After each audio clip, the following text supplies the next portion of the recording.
Hello everyone. In this brief video log I would like to point out the particularities of the Keck et Mithouard ruling. This court case was ruled by the European Court of Justice in 1991.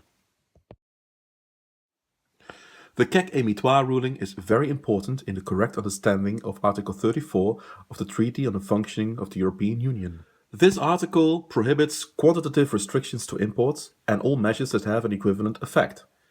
In the Dassonville ruling, the European Court of Justice had already specified the concept of a measure having equivalent effect. The most important conclusion of the Dassonville ruling was that any measure that would directly or indirectly affect trade between the European Union countries would be considered as a measure that has equivalent effect to a quantitative restriction.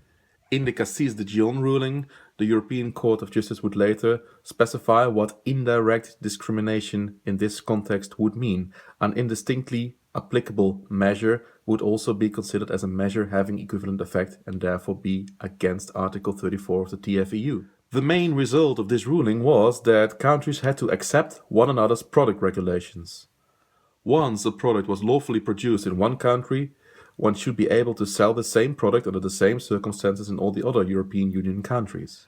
However, at some point this was simply opening the floodgates, because each national measure at some point might indirectly lead to some sort of discrimination against foreign products. In the Keck et Mithouard case, two supermarket managers in Strasbourg, they sold coffee and a beer brand below their cost price. This is also called dumping.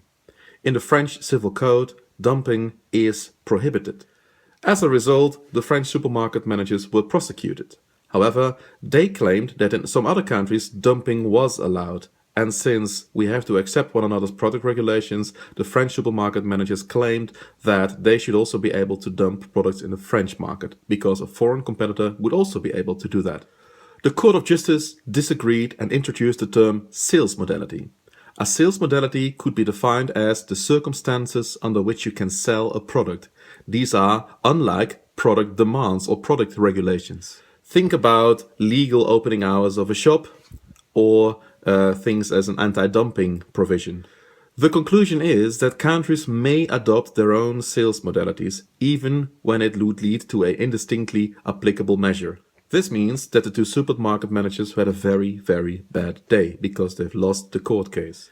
In short, where we can learn from the Cassis de Dijon ruling, where indistinctly applicable measures that have an equivalent effect to a quantitative restriction are prohibited when it comes down to a product regulation, sales modalities may come down to an indistinctly applicable measure that has an equivalent effect to a quantitative restriction, as long as it affects all competitors in the same way.